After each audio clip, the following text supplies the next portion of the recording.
बिस्मिल्लाहिर्रहमानिर्रहीम। Peshawar Public School and College. Dear students, Assalamu alaikum. Today we will discuss about unit number 10, acids, bases and salts. Lecture number 2. The topic of discussion is concepts of acids and bases. The learning objectives of these topics are concept of acids and bases, Arrhenius concept, Bronsted and Lowry concept, Lewis concept. So, number one concept which we are going to start, that is Arrhenius concept of acids and bases. So, first we will discuss historical background. So, Svante Arrhenius, a Swedish chemist in 1884, he proposed this concept, and according to this concept, first we will define about the Arrhenius acids. Arrhenius acids are those chemical substances which dissociate in aqueous solution to give hydrogen ions. So these are called Arrhenius acids.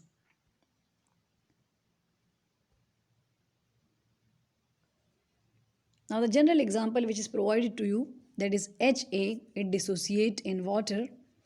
When it is added to water, it divide into two parts, hydrogen ion and negative ion, which is anion.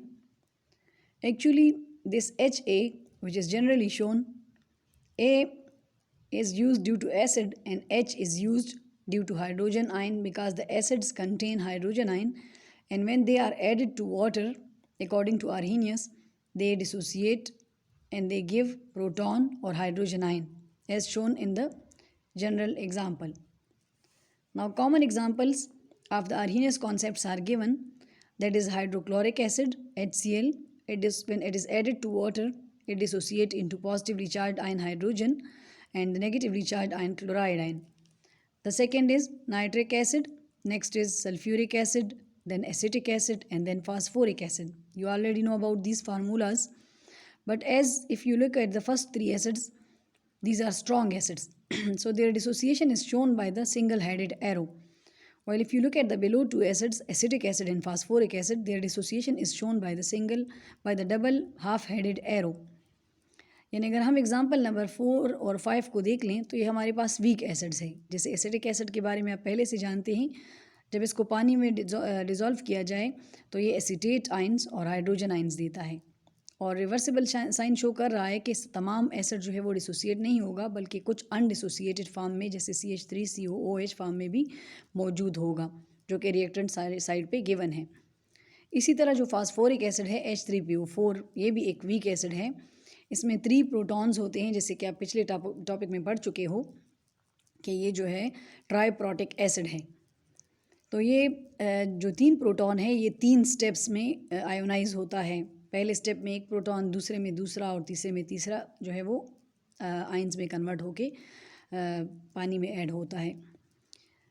इसी तरह इस वजह से हमने phosphoric acid के dissociation या ionisation को भी डबल हाफ हेडेड एरो से शो किया हुआ है. Now second, we will define the Arrhenius concept of bases. So we can define the Arrhenius base as those chemical substances which dissociate in aqueous solution and they give hydroxyl ion. Like those substances which when they are added to water and they give hydroxyl ion, those will be called Arrhenius bases. Like general example, BOH. OH show the hydroxyl ion or the hydroxide ion which are commonly present in the bases, the Arrhenius bases, and B represent the base. So BOH is generally representation of base, Arrhenius base. So when it is added to water, it gives the positively charged B ion and the negatively charged OH minus ion. Now the common examples of the Arrhenius bases are given as number 1, sodium hydroxide. It dissociates into sodium ion and hydroxide ion when it is added to water. In the same way, potassium hydroxide, ammonium hydroxide and calcium hydroxide. So the first two and the fourth one, these are strong bases, so they dissociate completely into ions and they are shown by the single headed arrow. While if you look at the example number 3, ammonium hydroxide, as you know from your previous course, this is a weak base, so it is its dissociation or ionization is shown by the double half headed arrow.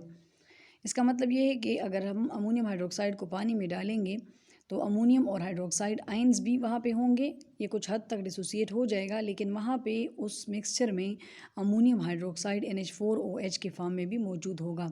इसको इस वजह से reversible sign से show किया गया है।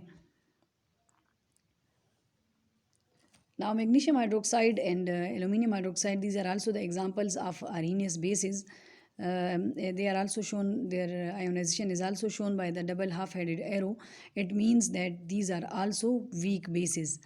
And the magnesium hydroxide, it's a diacidic base because 2 hydroxide ion it gives, and it can neutralize 2 hydrogen ions of the acid. In the same way, aluminum hydroxide give 3 hydroxide ion, so it is triacidic base, as we have discussed in the first lecture of the acid bases and salts chapter. Now, what are the limitations of the Arrhenius concept? Like every concept is not 100%. Like this first concept, it also has some limitations or disadvantages. So we discuss it one by one. Number 1, Arrhenius concept is limited to only aqueous medium or solutions. Reactions takes place in aqueous media. इस point का मतलब ये है students के जो Arrhenius concept है उसमें हम सिर्फ वो रिएक्शंस डिस्कस कर सकते हैं जो कि जैसे अगर हम एसिड की बात करें तो वो एसिड कहलाएगा जो कि सिर्फ पानी के अंदर हाइड्रोजन आयन देगा, और वो बेस आर्हीनियस बेस कहलाएगा कि जो कि पानी के अंदर हाइड्रोक्साइड आयन देगा। अगर पानी के अलावा कोई और सॉल्वेंट में हम ये रिएक्शंस लेंगे तो वो आर्हीनियस कॉन्सेप्ट नहीं कहलाएगा, और ना ही वो आर्हीनियस एसिड और आर्हीनियस बेस कहलाएंगे। तो ये जो कॉन्सेप्ट हैं ये सिर्फ एक्वस मीडियम या एक्वस सोल्यूशन तक लिमिटेड है। Aqueous mean water. Limitation number 2, this concept do not explain the reaction taking place in the non-aqueous medium, solutions or gaseous medium. इसका मतलब ये है गर्ल्स कि ये जो कॉन्सेप्ट हैं इसमें हम जैसे कि मैं पहले पॉइंट में डिस्कस कर चुकी हूँ, वो रिएक्शंस हम नहीं ले सकते जो कि पानी के अलावा किसी और सॉल्वेंट में होते हो, चाहे वो एसिड है या बेस है, लेकिन अगर वो पानी के अलावा किसी और सॉल्वेंट में हाइड्रोजन आयन या हाइड्रोक्साइड आयन देगा तो वो आर्हीनियस एसिड या आर्हीनियस बेस नहीं कहलाएगा। तो इसका मतलब यही हुआ कि ये जो कॉन्सेप्ट है आर्हीनियस कॉन्सेप्ट ये सिर्फ एक्वस मीडिया तक लिमिटेड है। हम सिर्फ वो रिएक्शंस डिस्कस कर सकते हैं जो कि पानी के अंदर होते हैं, एक्वस मीडियम में होते हैं। Now limitation number 3, this concept can not explain the acidic nature of carbon dioxide in aluminium chloride and basic nature of ammonia. Dear students, अगर आप देख लें कार्बन डाइऑक्साइड में या एल्यूमिनियम क्लोराइड में कोई हाइड्रोजन या हाइड्रोक्सल नहीं है, आल्दो आप प्रीवियस कोर्सेज में पढ़ चुके हैं कि जो कार्बन डाइऑक्साइड है नॉन मेटेलिक ऑक्साइड है जो कि पानी में जब इसे डिज़ोल्व करे तो ये एक एसिड देता है। इसका मतलब है कि इसकी नेचर एसिडिक है, लेकिन यहाँ पे चूंकि हम आर्हीनियस कॉन्सेप्ट में आर्हीनियस एसिड की डेफिनेशन पढ़ चुके हैं कि those chemical species will act as acid which give hydrogen ion in aqueous medium. So यहाँ पे जैसे कार्बन डाइऑक्साइड में कोई हाइड्रोजन नहीं है तो ये कॉन्सेप्ट इसकी एक ड्रॉबैक है कि ये इसकी एसिडिक नेचर को एक्सप्लेन ना कर सका। इसी तरह एल्यूमिनियम क्लोराइड भी एक एसिड की तरह एक्ट करता है जिसको ये कॉन्सेप्ट डिस्कस नहीं कर सका, एक्सप्लेन ना कर सका। इसी तरह अमोनिया की अगर हम बात करें, इसमें हाइड्रोजन मौजूद है, आल्दो ये एक बेस है, इसकी ये जो हाइड्रोजन है ये नॉन आयोनाइजेबल है, और ये भी हम इसको आर्हीनियस बेस में नहीं कंसिडर कर सकते, ना ही आर्हीनियस एसिड में। आगे और कॉन्सेप्ट्स इसको एक्सप्लेन करेंगी, तो ये भी आर्हीनियस कॉन्सेप्ट की एक लिमिटेशन हो जाती है। Now we will start our second concept, Bronsted Lowry concept.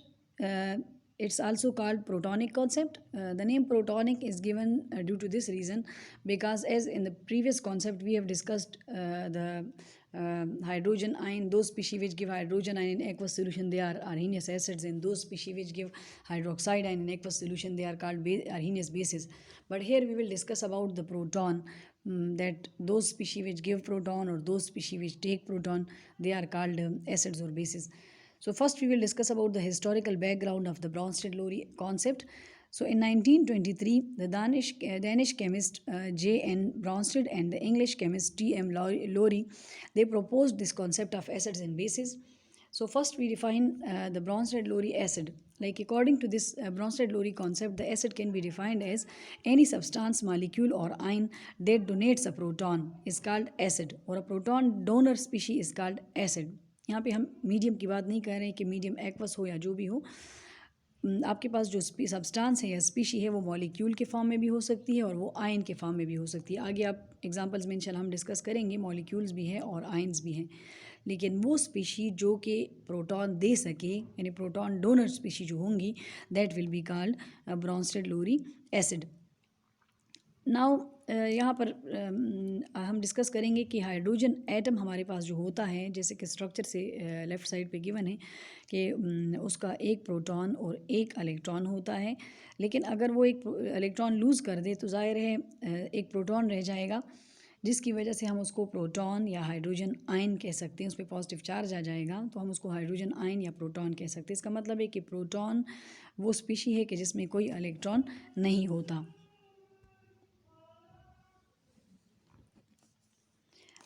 Now we will define the Bronsted-Lowry base. According to the Bronsted-Lowry concept, any substance, molecule or ion which can accept a proton is called a base, Bronsted-Lowry base, or we can say in simple words, a proton acceptor species is called base. जैसे कि पिछले में हमने पढ़ा कि वो species जो proton donate करेगा, देगा, वो एसिड होगा. इसी कॉन्सेप्ट में ब्रॉन्स्टेड-लोरी एसिड में हमने डिफ़ाइन किया. लेकिन अब हम जब ब्रॉन्स्टेड-लोरी बेस में कहेंगे, डिफ़ाइन करेंगे, तो हम कहेंगे कि वो स्पीशी जो कि प्रोटॉन एक्सेप्ट करे, तो वो जो है ब्रॉन्स्टेड-लोरी बेस कहलाएगा. जैसे कि आपको जनरल रिप्रेजेंटेशन में दिया गया है, acid is a proton, Bronsted Lowry acid is proton donor, क्योंकि उसकी तरफ से अगर आप एरो के ऊपर देख ले, प्रोटॉन जा रहा है बेस की तरफ, और बेस जो है वो ब्रॉन्स्टेड-लोरी बेस है क्योंकि ये प्रोटॉन एक्सेप्ट कर रहा है. जैसे कि हम कॉन्सेप्ट में पढ़ चुके हैं, तो जनरली हम इसको इस तरह से रिप्रेजेंट करेंगे. Now we will take the common examples. Example number 1, reaction between water and ammonia. If you look at the example, water is donating a proton to ammonia. So water is a donor, and the proton ammonia is acceptor. Here is wrongly given. Kindly you correct it. Like ammonia is proton acceptor species and water is proton donor species. So here instead of acceptor you write below water donor and you write below ammonia acceptor. So as water is donating proton, so it is Bronsted-Lowry acid. As ammonia is accepting that proton, so it is Bronsted-Lowry base. Now ammonia, after accepting that proton, it convert into ammonium ions. Here is also written conjugate acid. We will discuss it in the next topic. Now in water, after donating a proton, it forms hydroxide ion, which act as a conjugate base also. Actually girls, as here is given, conjugate means derived from. Like अगर हम देखें तो ये जो ammonium ion है, ये ammonia से derive हुआ है. इसको हम कॉन्जुगेट एसिड क्यों कह रहे हैं? ये डिराइव आल्दो बेस से हुआ है. कब हुआ है? जब बेस ने एक प्रोटॉन एक्सेप्ट कर लिया तो उसने कॉन्जुगेट एसिड बना दिया. लेकिन क्वेश्चन अराइज होता है कि डिराइव तो ये बेस से हो गया है, ये कॉन्जुगेट एसिड क्यों कहलाता है? ये इस वजह से कहलाता है कॉन्जुगेट एसिड क्योंकि अगर आप इस रिएक्शंस में देख लें प्रोडक्ट साइड पे, तो ये अमोनियम आयन वापस वो प्रोटॉन हाइड्रोक्साइड आयन को दे सकता है. तो वो हाइड्रोक्साइड आयन वापस वाटर में कन्वर्ट हो जाएगा, जैसे कि रिवर्सिबल साइन से शो हो रहा है. और वापस वाटर, अगर हम रिएक्टेंट साइड पे आ जाए तो हाइड्रोक्साइड आयन वापस प्रोटॉन लेके वाटर बनाएगा. तो इस वजह से ये अमोनियम आयन चूँकि प्रोटॉन डोनर है प्रोडक्ट साइड पे, तो इसको हम कॉन्जुगेट एसिड कहेंगे. Proton donor species acid, but it is derived from the base, so it is conjugate. Conjugate mean derived from. इसी तरह अगर आप हाइड्रोक्साइड आयन को देख लें, उसको कॉन्जुगेट बेस लिखा हुआ है. कॉन्जुगेट का मतलब है डिराइव्ड हुआ है. कॉन्जुगेट बेस है और डिराइव्ड हुआ है एसिड से. लेकिन कॉन्जुगेट बेस क्यों कहलाता है? बेस इसलिए कहलाता है क्योंकि ये प्रोटॉन एक्सेप्ट कर रहा है प्रोडक्ट साइड पे. अगर आप देखिए अमोनियम आयन से ये प्रोटॉन एक्सेप्ट कर रहा है. So this is called conjugate base, as we have discussed in the definition of conjugate base, that Lowry Bronsted base, that the proton acceptor species is Lowry Bronsted base. Now in the above reaction, ammonia is a Bronsted-Lowry base because it accepts hydrogen ion from water, which act as a Bronsted-Lowry acid. Now next example number 2 is reaction between water and hydrochloric acid. इस reaction को अगर आप देख लें girls, तो hydrochloric acid जो है वो प्रोटॉन दे रहा है वाटर को, तो वाटर जो है वो एक्सेप्टर हो गया, और एक प्रोटॉन एक्सेप्टर स्पीशी जो है वो बेस होती है, इसलिए हम वाटर को यहाँ पे बेस कहेंगे, वाटर बेस की तरह एक्ट कर रहा है। जबकि जो HCl है वो प्रोटॉन दे रहा है, तो वो एक डोनर है, प्रोटॉन डोनर स्पीशी है, और प्रोटॉन डोनर स्पीशी हमारे पास एसिड है। कौन सा एसिड? ब्रॉन्स्टेड लोरी एसिड। अब अगर हम प्रोडक्ट साइड पे आ जाए तो जब वाटर ने प्रोटॉन HCl से एक्सेप्ट कर लिया तो वो हाइड्रोनियम आयन बना रहा है, जिसको लिखा हुआ है कॉन्जुगेट एसिड। कॉन्जुगेट तो डिराइव्ड हुआ है वो वाटर से, जो कि एक बेस है, लेकिन एसिड क्यों लिखा हुआ है साथ, बेस क्यों नहीं लिखा हुआ? वो इस वजह से क्योंकि ये वापस प्रोटॉन क्लोराइड आयन को दे सकता है, और क्लोराइड आयन वापस हाइड्रोक्लोरिक एसिड में कन्वर्ट हो सकता है रिएक्टेंट साइड पे अगर हम शिफ्ट हो जाए वापस, इसीलिए ये रिवर्सिबल साइन से शो हो रहा है। Here in the above example, the water act as a Bronsted Lowry base because it accept a proton. If you are looking at the example, if you look at the example, because it accept proton from the hydrochloric acid, so which is a Bronsted Lowry acid. So the above reaction is reversible. So there is also an acid base components on the product side. Like अगर हम product side पे देखें तो conjugate acid, conjugate base, ये भी acid और base component है, तो हम कह सकते हैं कि एसिड बेस कंपोनेंट जो है वो प्रोडक्ट साइड पे भी मौजूद है, रिएक्टेंट साइड पे भी मौजूद है। So hydronium ion it donate a proton, so it's a conjugate acid, and hydrochloric acid as it accept as water is hydronium ion. As if you look at the product side, it is donating a proton to chloride ion, so it acts as a conjugate acid, while the chloride ion, as it is accepting a proton from the hydronium ion, so it acts as a conjugate base. Now the question is, what are conjugate acids and conjugate bases? Like हम इसको define कैसे करेंगे? So first we take conjugate acids. So conjugate acids can be defined as when a base takes a proton and then it form positively charged species which can donate a proton and act as an acid is called conjugate acid of that base. So girls की जो definition है आप वो तब समझ आएंगे अगर हम नीचे वाले एग्जांपल को देख लें। यहाँ पे मैंने डिफरेंट एग्जांपल इस वजह से लिए कि आप पिछले वाले में 2 एग्जांपल्स हम डिस्कस कर चुके हैं। आपको अगर पेपर में कभी ये टॉपिक आ जाए कि what are conjugate acids in conjugate bases, तो आप लोग ये एग्जांपल्स भी मेंशन कर सकते हो।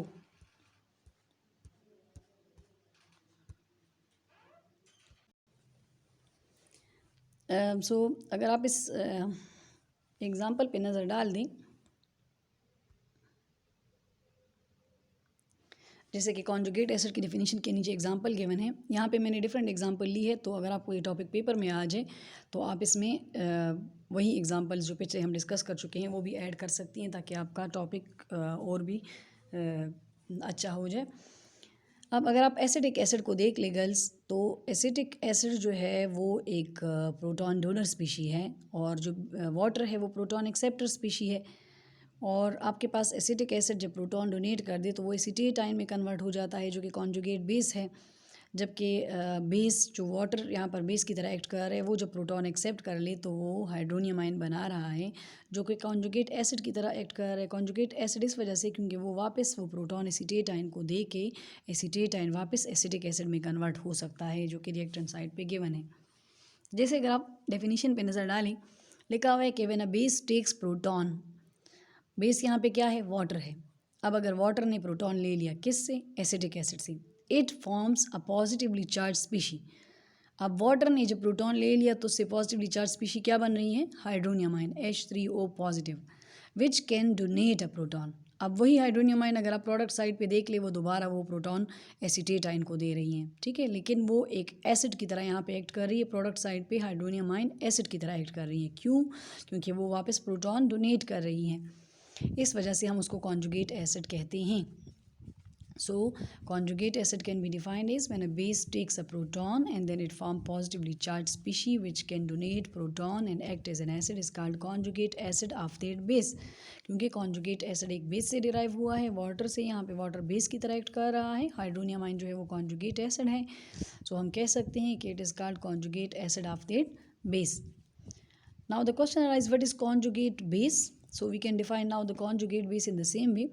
When an acid gives a proton, अब आपके पास हम एक और एग्जांपल भी ले सकते हैं, इसी एग्जांपल में भी हम इसको समझ सकते हैं। When an acid gives a proton and it forms a negatively charged species which can accept proton and act as a base is called conjugate base of the corresponding acid. इस definition को अब आप इस तरह से समझ सकते हैं डियर स्टूडेंट्स कि अगर आप देखें एसिड है वाटर, यहाँ पे वाटर एसिड की तरह एक्ट कर रहा है. आगे हम डिस्कस करेंगे. वाटर एक एम्फोटेरिक सब्सटेंस है जो कि बेस के साथ रिएक्ट करके एसिड की तरह रिएक्ट करता है और एसिड के साथ रिएक्ट करके बेस की तरह एक्ट कर सकता है. तो ये डुअल नेचर शो करता है, इस वजह से हम इसको एम्फोटेरिक स्पीशी भी कहते हैं. तो अगर आप वाटर को देख लें, वाटर जो है वो एक प्रोटॉन डोनेट कर रहा है. जब उसने प्रोटॉन डोनेट कर लिया अमोनिया को तो ख़ुद किस फॉर्म में चला गया, नेगेटिवली चार्ज स्पीशी में, OH negative. Negatively charge species की अब क्या एबिलिटी है, वो अब वापस प्रोटॉन एक्सेप्ट कर सकती है. जैसे कि डेफिनेशन में लिखा हुआ है कि when an acid gives a proton it form negatively charge species which is OH negative. और एसिड क्या है, वाटर है यहाँ पे. And that negatively charged species OH negative, it can then accept a proton from a base. जैसे कि ammonium ion यहाँ पे लिखा हुआ है which can accept proton from a base. हम नहीं कहेंगे, हम कहेंगे from an acid and act as a base is called conjugate base of the corresponding acid. जैसे कि अब आप देख लें दोबारा इस एग्जांपल को. Like water, it donate a proton, it act as acid, proton donor.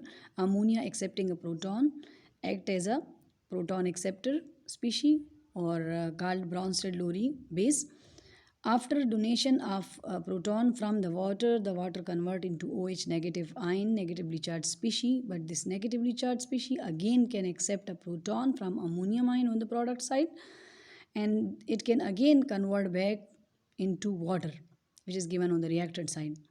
So we can say when an acid like water, when it give a proton, it form a negatively charged species, OH negative, which can accept a proton and act as a base. Here it is acting as a base, conjugate base, here is written below it, is called conjugate base of the corresponding acid. Corresponding acid mean जिससे ये बना हुआ है, जैसे water से बना है. So now in note there is written, there is a difference of proton in the conjugate acid base pair. अब आपके जहन में क्वेश्चन आएगा गर्ल्स के कॉन्जुगेट एसिड बेस पेयर क्या है. कॉन्जुगेट एसिड बेस पेयर का मतलब ये है कि आपके पास जो एसिड था वाटर और उससे बना कॉन्जुगेट बेस OH माइनस, कब बना, जब उसने प्रोटॉन दिया. तो हम वाटर और हाइड्रोक्साइड आयन को कॉन्जुगेट एसिड बेस पेयर कह सकते हैं. लेकिन अगर हम अमोनिया ले लें और अमोनियम आयन ले लें तो हम इसको कॉन्जुगेट बेस एसिड पेयर कह सकते हैं. इस तरह भी कह सकते हैं, बेस पहले है अमोनिया और फिर अमोनियम आयन कॉन्जुगेट, तो हम कह सकते हैं कॉन्जुगेट बेस एसिड पेयर. और अगर वाटर और हाइड्रोक्साइड आयन ले तो हम कह सकते हैं कि conjugate acid base pair. So there is a difference of proton in conjugate acid base pair. ज़ाहिर है डिफरेंस ऑफ प्रोटॉन इस तरह से कि वाटर ने जब एक हाइड्रोजन आयन एक प्रोटॉन दिया तो हाइड्रोक्साइड आयन बना, अमोनिया ने एक प्रोटॉन लिया तो अमोनियम आयन बना. So it means a difference of one proton exists in water and OH ion and in ammonia and ammonium ion. So in the above example, in the forward direction, water is an acid because it donate a proton, while ammonia act as a base because it accept a proton. So in the above reaction, ammonium ion act as an acid and hydroxide ion act as a base. And it means that every acid produces a base is called conjugate base. Like water हमारे पास अगर एक acid था और उसने एक base produce किया तो वो कॉन्जुगेट बेस कहलाता है.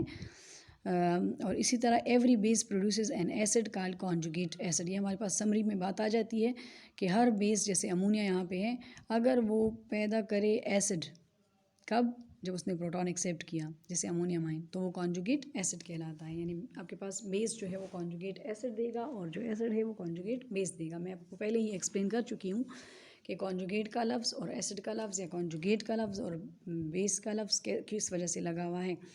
Now again here the limitations of Bronsted Lowry concept as we have discussed in the previous concept also.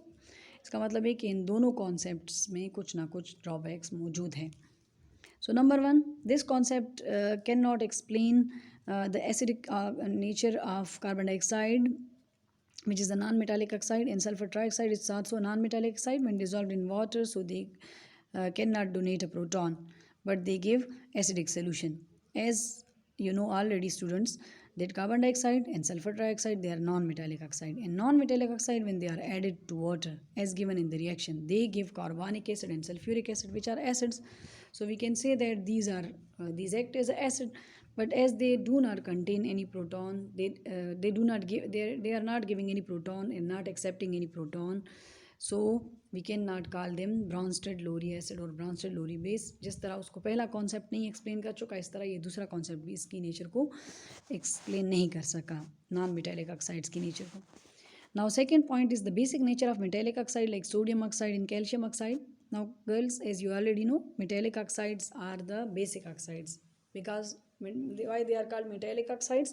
Because they are the binary compound of metal with oxygen, like sodium and calcium are metals and oxygen is combined with them, so they are binary compound of metals, so they are called metallic oxides. And why they are called basic oxides? Because when they were dissolved in water, they give bases. Like look at the next page. As when we dissolve calcium oxide in water and sodium oxide in water, they give bases like sodium hydroxide and calcium hydroxide.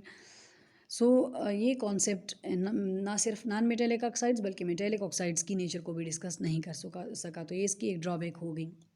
Next है, this concept can not explain the reaction between acidic oxides and basic oxides which takes place even in the absence of solvent. अब अगर देखें, जैसे हम पिछले दो oxides पढ़ चुकी हूँ, डिस्कस कर चुकी हूँ कि मेटेलिक ऑक्साइड और नॉन मेटेलिक ऑक्साइड, वो दोनों अगर आपस में रिएक्ट करते हैं, जैसे कैल्शियम ऑक्साइड एक मेटेलिक ऑक्साइड है और सल्फर ट्राईऑक्साइड एक नॉन मेटेलिक ऑक्साइड है, और ये दोनों मिल के कैल्शियम सल्फेट बना रहे हैं, कंपाउंड बना रहे हैं, और किस चीज़, एब्सेंस ऑफ वाटर में, कोई सॉल्वेंट नहीं है, वाटर क्या कोई सॉल्वेंट नहीं है, तो इसको भी ये एक्सप्लेन नहीं कर सका ये concept. Now the next is this concept cannot explain about the substances like BF3, AlCl3. They do not give any hydrogen ion, but they are known to behave as acids. जैसे कि BF3 और AlCl3 ये एक acid की तरह behave करते हैं. आगे नेक्स्ट कॉन्सेप्ट में इंशाल्लाह इसको डिस्कस करेंगे, लेकिन ये कॉन्सेप्ट इसको एक्सप्लेन नहीं कर सका कि ये एसिड है या बेस है, क्योंकि इसमें कोई हाइड्रोजन आयन या कोई हाइड्रोक्सिल आयन मौजूद नहीं है. तो ये सब इस कॉन्सेप्ट की लिमिटेशंस थी. ना जिस तरह के पिछले टॉपिक में भी हमने पढ़ा कि वाटर एक जगह में एसिड की तरह एक्ट कर रहा है, एक जगह में बेस की तरह एक्ट कर रहा है, तो ये हमारे पास एक अलग टॉपिक बन जाता है एम्फोटेरिक सब्सटेंसेस. और ये पेपर में मोस्टली इस फॉर्म में क्वेश्चन आ जाता है, what are amphoteric substances, what are conjugate acid, what are conjugate bases. So you must have more knowledge about this topics. So now what are amphoteric substances? Amphoteric substances can be defined as the substance that can act as an acid as well as a base is called amphoteric substance. यानी वो substance जो कि एक जगह में तो acid की तरह एक्ट कर रहा है लेकिन दूसरी जगह में एक बेस की तरह एक्ट कर रहा है, उसको हम एम्फोटेरिक सब्सटेंस कह रहे हैं. किस तरह से? यानी एक जगह में वो प्रोटॉन दे रहा है लेकिन कहीं और किसी और के साथ मिलके वो एक प्रोटॉन एक्सेप्ट कर रहा है, तो उसको हम एम्फोटेरिक सब्सटेंस कहेंगे. गर्ल्स, यहाँ पर आगे एक्सप्लेनेशन में मैं डिस्कस करूँगी. इसकी जो एग्जांपल है वो वाटर है, लेकिन हम वाटर को कैसे एम्फोटेरिक कह रहे हैं, किस वजह से एम्फोटेरिक कह रहे हैं, उस पॉइंट्स को हम डिस्कस करते हैं. Like number 1, these substances act as an acid और base depending on what the other substances that is reacting with it. यानी ये जो वाटर है ये डिपेंड करता है कि जो दूसरा इसके साथ रिएक्टिंग सब्सटेंस है वो अगर एसिड है तो ये बेस की तरह एक्ट करेगा, अगर वो बेस है तो ये एसिड की तरह एक्ट करेगा. ये डिपेंड करता है उस दूसरी स्पीशी पे, सब्सटेंस पे जो कि इसके साथ रिएक्ट करती है. Number 2, amphoteric substances are just like amphibians as amphibians live both in water and on land. Amphoteric substances की मिसाल एम्फीबियंस की तरह है. एम्फीबियंस आप जानते हैं, फ्रॉग वगैरह, टोड जो इसमें आते हैं, वो दोनों जगहों में रहते हैं, पानी में भी और ज़मीन पे भी, तो वो एम्फोटेरिक हम उनको भी कह सकते हैं. तो इस तरह से वाटर भी हमारे पास एम्फोटेरिक है, एम्फीबियंस की तरह प्रॉपर्टीज़ इसमें भी पाई जा रही है कि कभी एक जगह में एक बिहेवियर शो कर रहा है, दूसरी जगह में दूसरा बिहेवियर शो कर रहा है. Now number 3, when water is treated with acid then it act as a base, and when water is treated with base it act as a acid. जैसे कि मैं पहले भी डिस्कस कर चुकी हूँ कि अगर वाटर को एसिड से ट्रीट किया जाए तो ये ऑटोमेटिकली ये बेस की तरह एक्ट करेगा, लेकिन अगर बेस से ट्रीट किया जाए तो ये एक एसिड की तरह एक्ट करेगा. Now examples, reactions between hydrochloric acid,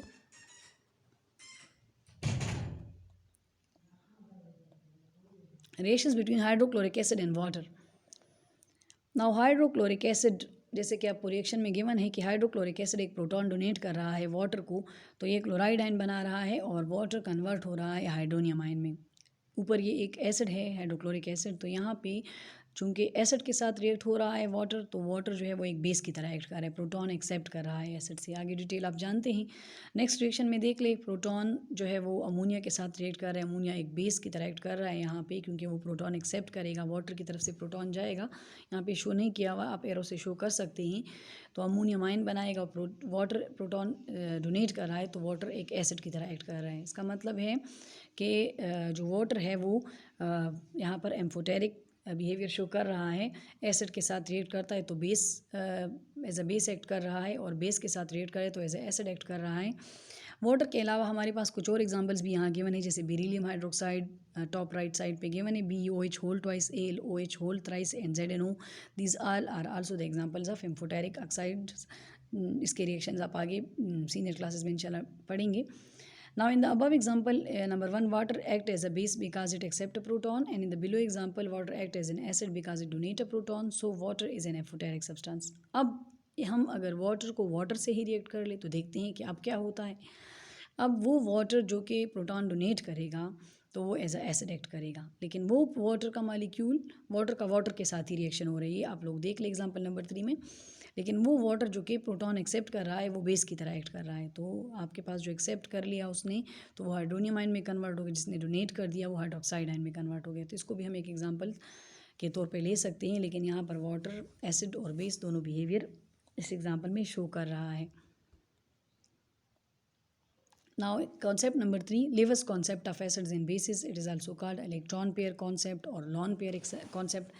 क्योंकि हम पिछले फर्स्ट कॉन्सेप्ट में जैसे हमने पढ़ा आर्हीनियस कॉन्सेप्ट में कि proton donor species acid and hydroxide donor species in aqueous solution is called base. फिर हमने सेकेंड कॉन्सेप्ट में पढ़ा कि प्रोटॉन डोनर स्पीशी, वहाँ पर मीडियम हमने नहीं डिस्कस किया कि वाटर होगा या कुछ और, लेकिन प्रोटॉन डोनर स्पीशी जो था वो एसिड था और प्रोटॉन एक्सेप्टर जो था वो बेस था। यहाँ पर हम इलेक्ट्रॉन पेयर की बात करेंगे। ये कॉन्सेप्ट जो है वो इलेक्ट्रॉन पेयर पे बेस कर रहा है कि वो स्पीशी जो कि इलेक्ट्रॉन पेयर यानी लॉन पेयर, बॉन्ड पेयर नहीं होगा। हम अब आगे मैं आपको साथ डिस्कस करूँगी कि कौन सा बॉन्ड पेयर है और कौन सा लॉन पेयर है। तो जो लॉन पेयर डोनर होगा वो क्या होगा और लॉन पेयर एक्सेप्टर होगा वो क्या होगा, इस कॉन्सेप्ट में हम ये डिस्कस करेंगे। So first the historical background. So Gilbert Newton Lewis, he was an American physical chemist. He proposed the Lewis concept of acids and bases in 1923. The picture is provided. So first we define Lewis acid as a chemical species. It may be ion or molecule, as I have already discussed, that accept or tend to accept an electron pair or lone pair is called Lewis acid. Lone pair bracket में क्यों लिखा गया है, क्योंकि हम यहाँ पर bond pair की बात नहीं करेंगे, हम लॉन पेयर की बात करेंगे। So the lone pair acceptor species it will be lives acid. जो एक्सेप्ट करेगा तो वो लिवस एसिड होगा, जो डोनेट करेगा वो लिवस बेस होगा। इसमें कंफ्यूज होने की ज़रूरत नहीं है, क्योंकि आगे मैं आपको डिस्कस करूँगी आपके साथ कि जो बेस है वो इलेक्ट्रॉन रिच स्पीशी होती है, उसके ऊपर नेगेटिव चार्ज होता है, जैसे कि इलेक्ट्रॉन का भी नेगेटिव चार्ज है।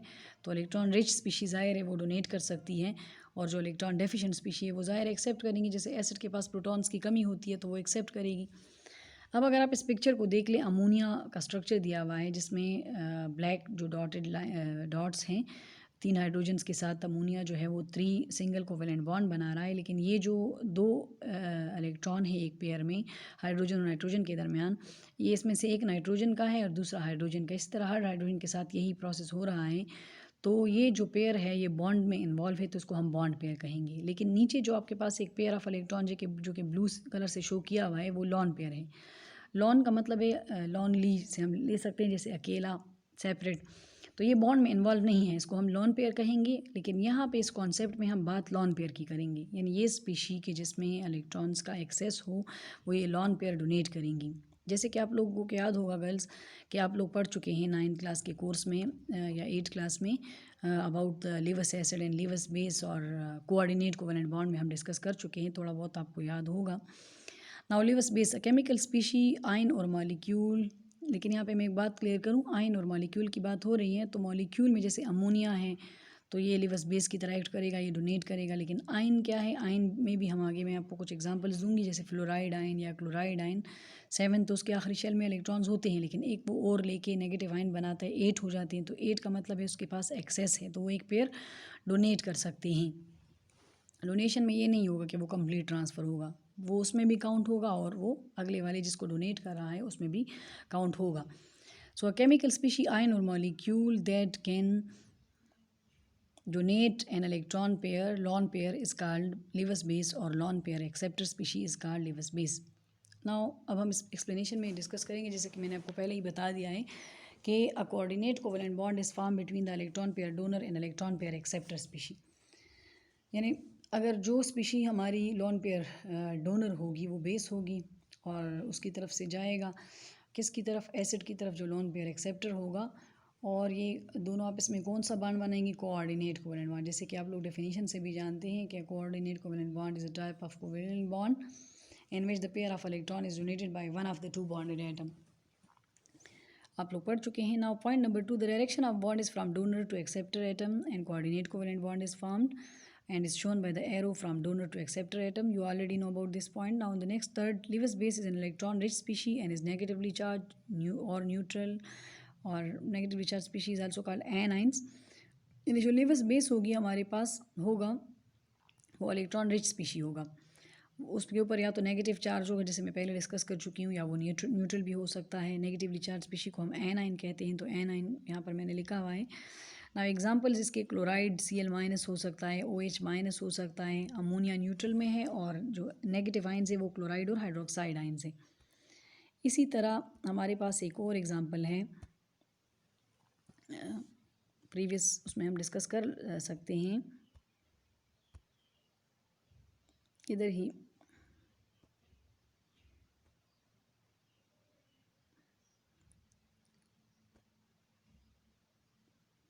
सॉरी, यहाँ अगर आप देख लें यहाँ लिखा हुआ है कि लिवस एसिड. अब क्या होगा, lives acid is an electron deficient species and it is positively charge called cation और न्यूट्रल.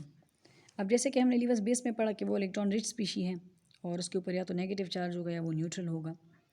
तो इसी तरह लिवस एसिड जो है वो इलेक्ट्रॉन डेफिशिएंट स्पीशी है और उसके ऊपर या तो पॉजिटिव चार्ज होगा. Positive charge, dear students, you note down, positive charge show the deficiency of electron and negative charge show the excess of electron. So positively charge भी हो सकता है जैसे कैटाइन, वो न्यूट्रल भी हो सकता है जैसे यहाँ पर हमने एग्जांपल्स लिए हाइड्रोजन आयन. अभी आगे आप एग्जांपल्स में पढ़ेंगे. पॉजिटिव चार्ज है इसके ऊपर जो कि इलेक्ट्रॉन की कमी को शो कर रहा है. सोडियम आयन भी हो सकता है. इसी तरह BF3 और AlCl3 जो है ये एग्जांपल्स है न्यूट्रल स्पीशीज़ की. लिवस एसिड है लेकिन न्यूट्रल स्पीशीज़ है.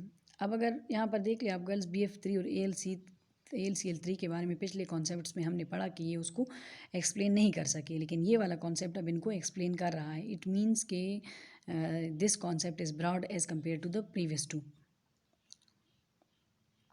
Now identification of the Lewis acid and Lewis base in a reaction. So अगर हम देखें in the Lewis acid the central atom should have an incomplete octet. यहाँ पर मैंने एक एग्जांपल ली है जैसे AlCl3 की, जिसको और कॉन्सेप्ट्स तो एक्सप्लेन ना कर सके लेकिन ये यहाँ पे एक्सप्लेन कर रहा है. अगर आप देखें एलुमिनियम थर्ड ग्रुप का मेंबर है जिसके आउटर मोस्ट शेल में 3 इलेक्ट्रॉन्स होंगे. ज़ाहिर है जिस ग्रुप से बिलोंग करता है उसमें उतने ही number of electron outermost shell में होते हैं. तो अब वो 3 इलेक्ट्रॉन अपने आउटर मोस्ट शेल के जो कि बॉन्डिंग में कंज्यूम होते हैं वो 3 क्लोरीन एटम्स के साथ कंज्यूम कर रहा है. ऊपर भी क्लोरीन है, साइड्स पे भी क्लोरीन है. इसका मतलब है कि शेयरिंग ऑफ 3 इलेक्ट्रॉन्स जो है 3 एटम्स के साथ 3 सिंगल कोवेलेंट बॉन्ड बना रहे. अब एलुमिनियम के आखिरी शेल में टोटल 6 इलेक्ट्रॉन्स हो गए हैं, 3 क्लोरीन से और 3 उसके अपने, और हर क्लोरीन का अपना जो ऑक्टेट है वो कंप्लीट हो गया. क्लोरीन का ऑक्टेट कंप्लीट है लेकिन एलुमिनियम अभी तक ऑक्टेट इनकम्प्लीट है उसका. तो अभी हम इसको इस तरह भी कह सकते हैं कि हमारे पास वो मॉलिक्यूल्स के जिसमें सेंट्रल एटम का जो ऑक्टेट है वो इनकम्प्लीट हो तो वो भी एक लिवस एसिड की तरह एक्ट कर सकता है. आगे हम पढ़ेंगे. इन the lives base the central atom should have complete octet. अब अगर हम अमोनिया की एग्जांपल ले ले, लिवस बेस है अमोनिया को, आप देखिए इसमें ये नाइट्रोजन जो है वो 5th ग्रुप का मेंबर है और उसमें 5 इलेक्ट्रॉन्स होते हैं आउटर मोस्ट शेल में, और उसमें से 3 को ये हाइड्रोजन के साथ कंज्यूम कर रहा है तो 6 हो गए, और 2 इसके जो है वो जो बॉन्डिंग में इन्वॉल्व नहीं है, जो लॉन पेयर है, तो 6, 7, 8 इलेक्ट्रॉन्स नाइट्रोजन के आउटर मोस्ट शेल में हैं. तो ये इलेक्ट्रॉन जो है वो एफिशिएंट स्पीशी है, एक्सेस ऑफ इलेक्ट्रॉन है इसके पास. तो इसका मतलब है कि नाइट्रोजन के पास उसका ऑक्टेट पूरा है जबकि एलुमिनियम का ऑक्टेट इनकम्प्लीट है. तो ये अगर हम इन के दरमियान में बॉन्ड बनाए तो बना सकते हैं कि अमोनिया अगर एलुमिनियम को डोनेट कर ले एलुमिनियम क्लोराइड मालिक्यूल में तो ये भी हो सकता है। वैसे हम BF3 लेते हैं तो BF3 जो है वो उसमें बोरॉन जो है वो एल्यूमिनियम ही के ग्रुप का मेंबर है और फ्लोरीन जो है वो क्लोरीन ही के ग्रुप का मेंबर है, तो वो भी हम एग्जाम्पल में ले सकते हैं। Now examples of Lewis concept. Dear students, you already know about the examples of this concept from your 9th class course, so I will discuss in a short time. Number one, the formation of hydronium ion. This is an adduct or complex. It will form in the result. Second is the formation of ammonium ion or NH4 adduct plus one adduct. Third is the formation of adduct between ammonia and BF3, as I have discussed. Now, number one example is the formation of hydronium ion. Look at the example. Maybe some of the students they are not clear about these examples from their previous course. So now you listen it. अब आपके पास जो hydrogen ion है left side पे जो कि reactants के साथ water के लेफ़्ट साइड पे मौजूद है, ये जो हाइड्रोजन आयन है ये या तो वाटर से आ सकता है उसके आयोनाइजेशन से, या फिर हमारे पास एसिड के आयोनाइजेशन से भी आ सकता है। फॉर एग्जांपल वाटर का वाटर के साथ रिएक्शन है या वाटर का एसिड के साथ रिएक्शन है। तो ये जो वाटर है, वाटर इलेक्ट्रॉन रिच स्पीशी है। अगर आप देख ले ऑक्सीजन के आउटर मोस्ट शेल में 6 होते हैं, 2 तो शेयर हो रहे हैं हाइड्रोजन के साथ और 4 और जो दो पेयर के फॉर्म में मौजूद हैं। 2 लॉन पेयर है वाटर में और 2 जो है वो बॉन्ड पेयर है, लेकिन बॉन्ड पेयर तो बॉन्ड में इन्वॉल्व है। लॉन पेयर हमारे इसमें से कोई एक लॉन पेयर जो है वो डोनेट होगा H+ की तरफ। H+ जो है वो इलेक्ट्रॉन डेफिशिएंट स्पीशी है, जैसे कि मैं पिछले उसमें बता चुकी हूँ कि H+ जो है वो deficiency plus sign deficiency of electron को शो करता है। इसके अलावा लॉन पेयर का होना न्यूट्रल स्पीशी पे या नेगेटिव चार्ज का होना किसी स्पीशी पे वो इलेक्ट्रॉन रिच होने को शो करती हैं, एक्सेस ऑफ इलेक्ट्रॉन को।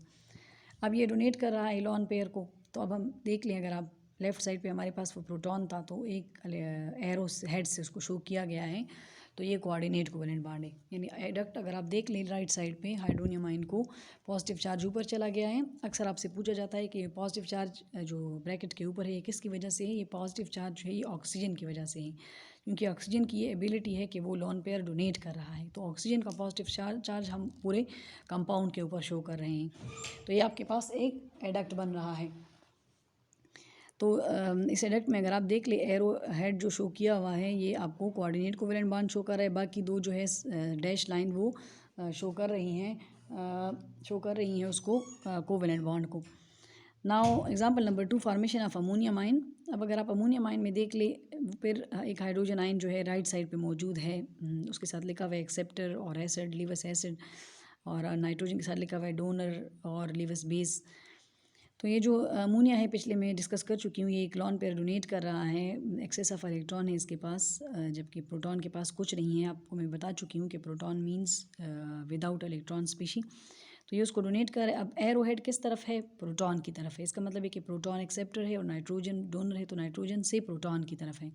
ये भी एक एडक्ट और कम्प्लेक्स बन गया है। अमोनियम आयन कम्प्लेक्स हम उस स्पीशी को कहते हैं या एडक्ट के जिसमें मुख्तलिफ टाइप ऑफ बॉन्डिंग मौजूद हो, जैसे उसमें वो भी हो कोऑर्डिनेट भी है कोवेलेंट भी है।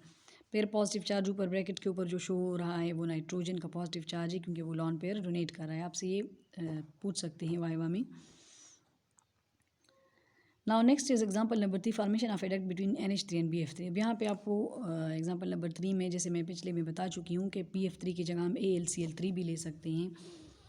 तो अमोनिया जो है वो एक्सेस ऑफ इलेक्ट्रॉन है उसके पास, दोनों बेशक न्यूट्रल स्पीशीज़ की एग्जांपल हम यहाँ पे ले रहे हैं। तो जो अमोनिया है वो डोनेट कर रहा है, डोनर है तो लीवस बेस है, और जो बोरॉन है वो डेफिशिएंट है क्योंकि उसमें 6 इलेक्ट्रॉन्स है, 3 फ्लोरीन के 3 इसके अपने, क्योंकि ये थर्ड ग्रुप का मेंबर है। तो ये लीवस एसिड है और एक्सेप्टर की तरह एक्ट कर रहा है। क्या एक्सेप्टर है? लॉन पेयर एक्सेप्टर, और नाइट्रोजन जो है वो लॉन पेयर डोनर है अमोनिया में।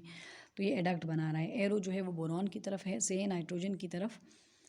यहाँ पे भी इसको हम ब्रैकेट में बंद करके इसके ऊपर पॉजिटिव साइन शो कर सकते हैं। Now applications of the Lewis concept. As Lewis concept of the acid and base, it is the broadest concept among all 3 concepts. Broadest क्यों मैंने कहा है ब्रॉड है? क्योंकि बाकी कॉन्सेप्ट्स जिन स्पीशीज़ को एक्सप्लेन नहीं कर चुकी आप इसमें ऐड कर सकते हैं इस टॉपिक में। तो इस कॉन्सेप्ट ने उन स्पीशीज़ को भी डिस्कस कर लिया है। सो इसका मतलब है कि सबसे ज़्यादा जो यूज़ में है वो लीवस कॉन्सेप्ट है आजकल। Now summary of the acid base definitions are given in the summary, like first is type given, then Arrhenius concept, then boron state concept, and then Lewis concept. So acid, how the Arrhenius concept define the acid is proton producer, proton donor, proton producer in water. And Arrhenius concept also tells us that the base is hydroxide and produced in water. Bronsted-Lowry concept tells us that proton donor species is acid, but the proton acceptor species is base. The Lewis concept tells us that the electron pair acceptor species is acid, while the electron pair donor species is base. इस summary को आप जहन में रख के भी इन सब acids और बेस को तीनों तीनों कॉन्सेप्ट्स के मुताबिक याद रख सकते हो. Now girls, the homework is from the exercise short question number 2 and short question number 3 and the long question number 6 part A.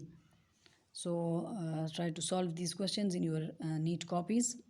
Inshallah, the notes or the files which I have provided to you in the lecture, these will help you.